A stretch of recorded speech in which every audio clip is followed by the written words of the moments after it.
আসসালামু আলাইকুম। আশা করছি আল্লাহর রহমতে সবাই ভালো আছেন, সুস্থ আছেন। আমরাও আলহামদুলিল্লাহ ভালো আছি। বরাবরের মতোই সবাইকে নতুন আরেকটি ভিডিও দেখার জন্য ওয়েলকাম জানাচ্ছি। আজকে আমি আমার একটি ব্যস্ততম দিনের ভিডিও আপনাদের সাথে শেয়ার করতে যাচ্ছি। তো স্কিপ না করে শুরু থেকে শেষ পর্যন্ত দেখতে থাকুন। আশা করছি যে ভিডিওটি আপনাদের ভালো লাগবে। তো এই যে সকালবেলা মানহাবুড়িকে নিয়ে একটু বাইরে হাঁটতে বের হয়েছিলাম। গত 2 দিন থেকে দিনের বেলা মানে প্রচণ্ড রোদ পড়ছে, প্রচণ্ড গরম, আর রাত হলে বৃষ্টি শুরু হয়ে যাচ্ছে। তো আজকেও সারা রাত্রে বৃষ্টি হয়েছে। আর এই যে সকালের একটা স্নিগ্ধ সকালে আমরা গ্রামের রাস্তায় হাঁটতে বের হয়েছি।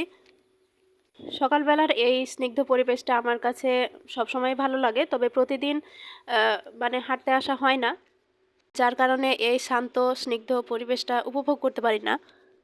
তো যাই হোক, এই যে বাইরে থেকে হেঁটে চলে এসেছি। এখন দেখলাম যে আপনাদের ভাইয়া মাছ কিনে নিয়ে এসেছে। আর রাত্রে যেহেতু অনেক বৃষ্টি হয়েছে, তো আজকে মানে ভালোই মাছ পাওয়া যাবে। আজকের ব্যস্ততম দিনটা আমার মাছ কাটা বাছা দিয়ে শুরু হয়েছে। আর এই মাছ কাটা বাছা করে ফ্রিজে রাখতে আমার প্রায় দুপুর হয়ে গিয়েছিল। আর ভাগ্য ভালো যে কালকে বিকালবেলায় আজকে রান্নাটা করে রেখেছিলাম। কি মনে করে যেন কালকে বিকালবেলায় রান্নাটা সেরে ফেলেছি, যার কারণে আমার অতটা অসুবিধা হয়নি। তবে মাছ কাটতে একটু ঝামেলা হয়েছে, আর খালা অনেকক্ষণ সময় ধরেছিল। তো মাছ মানে কাটতে পেরেছি আলহামদুলিল্লাহ।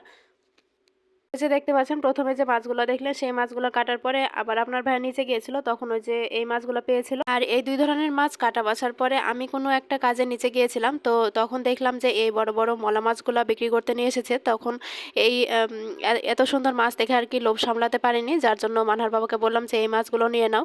কিন্তু এখন তো আর খালা নেই, এখন আমাকে এই মাছগুলো কষ্ট করে বাছতে হয়েছে।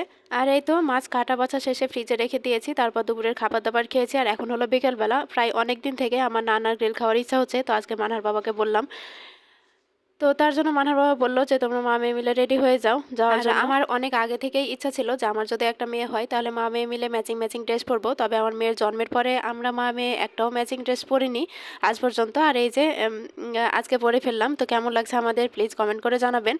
আর এই তো আমরা রওনা দিয়ে দিয়েছি। তো নানার গ্রিল খেতে এসে টুকিটাকি কিছু বাজার করেছি। আর তার মধ্যে মনে পড়ে গেল যে বাড়িতে তো চাউল নেই, তো যার জন্য চাউলের একটা বস্তা নিয়ে যেতে হবে। আর এই তো এখন আমরা চাউলের দোকানে দাঁড়িয়ে আছি। আমরা যে চাউলটা নিব সেই চাউলের বস্তাটা দোকানে ছিল না, আর গোডাউন থেকে আনতে হয়েছে, যার জন্য একটু দেরি হয়েছে। আর এই যে চাউলের বস্তা কিনে এখন আমরা রেস্টুরেন্টে চলে এসেছি। আর এটা যেহেতু খুব হাইফাই একটা রেস্টুরেন্ট না, তো যাই হোক আমাদের মানে খাওয়াটা হয়েছে এই আর কি। তো এখানে এসে কিছু ওষুধপত্র কিনতে গেছিলাম। তো ফার্মেসিতে গেলে কিন্তু আমার মেয়ে কান্না করে দেয়। আর আজকে ফার্মেসির এক ভাই ওকে শিবির ধরিয়ে দিয়েছে, যার জন্য ও আর কান্না করেনি। আর শিবির খাচ্ছিল, বারবার বলছিল যে আঙ্কেল দিয়েছে, আঙ্কেল দিয়েছে। তো এই জন্য ও হচ্ছে কান্না করেনি। এখানে বসে বসে আমরা মা মেয়ে অনেকগুলো গল্প করছিলাম। আর এই তো এর মধ্যে আমাদের খাবার চলে এসেছে। তো এখন আমরা খেয়ে নিব। আর আজকের ভিডিওটি আর খুব বেশি বড় করছি না। আশা করছি আমি ভিডিওটি আপনাদের ভালো লেগেছে। আর ভিডিওটি যদি ভালো লেগে থাকে তাহলে প্লিজ একটা লাইক দিবেন, আর কমেন্ট করে জানাতে ভুলবেন না আপনাদের মূল্যবান মতামত। আর চাইলে আমার পেজটি ফলো দিয়ে আমার সাথে থেকে যেতে পারেন। তো আজকের ভিডিওটি আর বেশি বড় করছি না। সবাইকে আল্লাহ হাফেজ, আসসালামু আলাইকুম। সবাই ভালো থাকবেন, সুস্থ থাকবেন।